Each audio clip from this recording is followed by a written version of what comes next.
member for Davenport. Thank you, Madam Speaker. It's an absolute pleasure for me to participate in this Committee of the Whole debate and speak this evening on Budget 2021.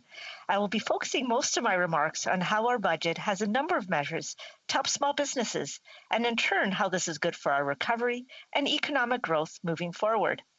Among many things in Budget 2021, there is a plan to make investments in Canada's businesses so they can hire and train workers who will, as a result, then have more money to spend, spurring our recovery and growing an economy with more opportunities for everyone. Madam Speaker, let's start at the beginning.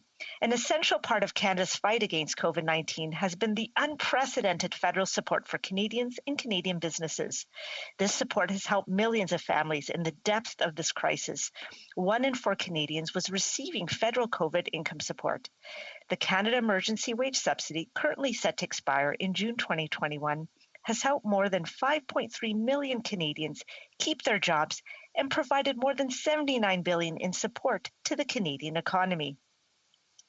In order to continue to support Canadians through the rest of this crisis and to give workers and employers certainty and stability over the coming months, Bill C-30, the Budget Implementation Act that is currently before this House, proposes to extend the wage subsidy until September 25th, 2021.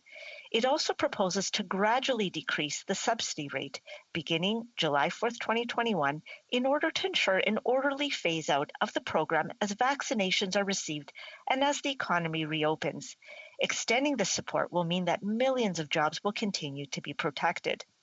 This wage subsidy has been an absolute lifeline for so many businesses in my riding of Davenport.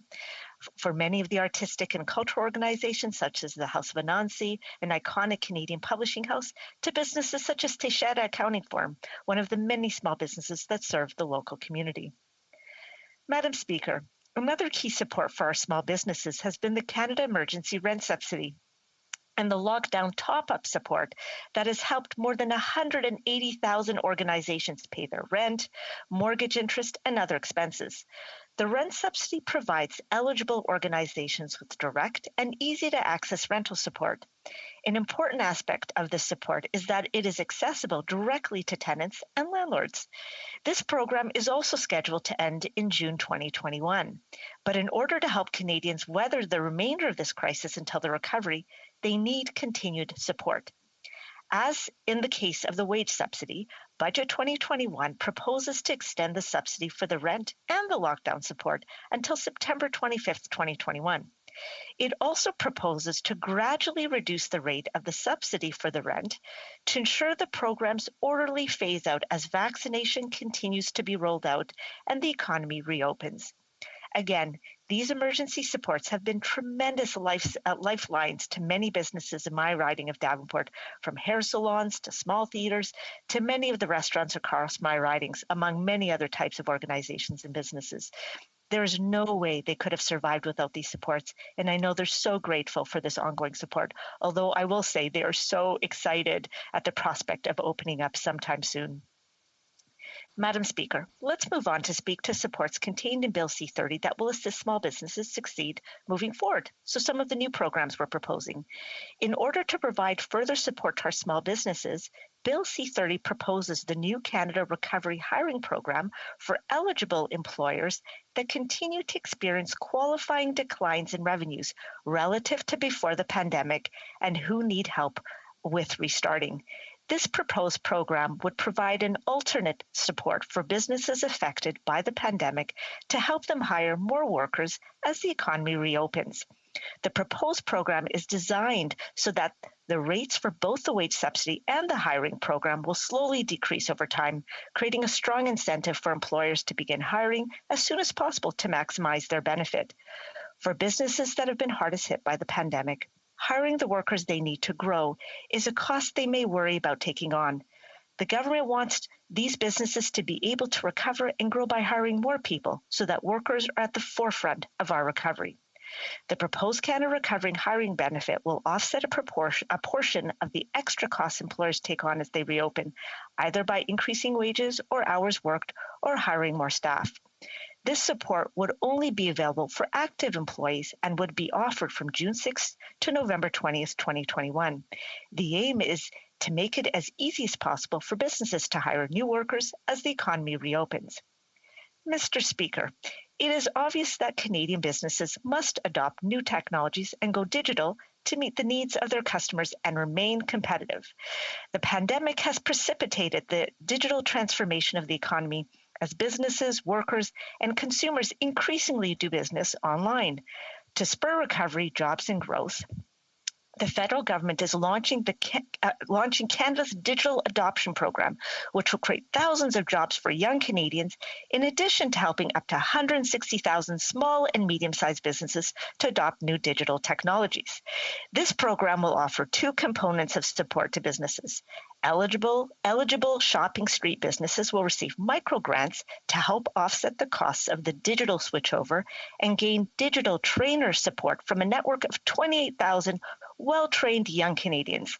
Some companies will need more comprehensive support to adopt these new technologies. A second component will therefore be offered to businesses located outside the shopping streets, such as small food manufacturing and processing businesses. Support provided to these companies will focus on expert technology planning consultants and the financial options required to implement these technologies. These measures will match more businesses with customers seeking what they have to offer and ensure their continued success. One of the inspirations for this new program is the Digital Main Street, a program providing grants and services to Ontario businesses to help them digitize. Our federal government helped fund an expansion of this program in June of last year, which helped countless businesses in my riding adapt to the pandemic by going online. The chair of the Little Portugal on Business on Dundas BIA came before Finance Committee last week, and in the chair's opening remarks to the committee, she let us know that their BIA has been at the forefront of adoption of the Digital Main Street program, and it's helped in large part. And it was helped in large part by having a Portuguese speaker on their digital service squad. They've indicated the importance of making our new digital adoption program accessible to Main Street businesses, some of whom may be slow to adopt new technologies, including because of language barriers, but they have stressed how vital this program is in helping businesses recover from the pandemic and adapt for the future, improving their chances of long-term sustainable success. Finally, Mr. Speaker, I want to speak in my final minutes of my remarks this evening on Budget 2021 about investments in immigration. As we know, Canada is a destination of global talent. With our declining birth rate and increasing retirement rates, Canada's future economic success depends on good immigration policy moving forward and a modern, efficient immigration system to meet the needs of incoming applicants and new Canadians. As part of Budget 2021, the government is proposing $428 million to develop and e-deliver an enterprise-wide digital platform that will replace the current legacy case management system. What this means is that Canada's immigration system will see an improved application process and support for applicants. We understand that this type of investment is needed to ensure immigration levels in Canada remains well supported. When Stephen Polo's former governor of the Bank of Canada testified recently before Finance Committee, he made a very important point. He said immigration is Canada's most important economic growth engine, just as it was in the 1950s and 1960s. So anything we can do to make that process more efficient will be a good investment in Canada's future growth. It's important we recognize that the money we put into our immigration system is an investment, not a cost. It will pay huge dividends in economic growth for the future. So, in conclusion, Mr. Speaker, Budget 2021 invests in a more prosperous future for us all as we move past and come out of this pandemic. We are meeting this challenge head on, and we are laser focused on growth and economy. Maintenant, je termine. I will wrap up my speech in French. A sustainable recovery plan must address the challenges and opportunities that lie ahead in the years and decades to come.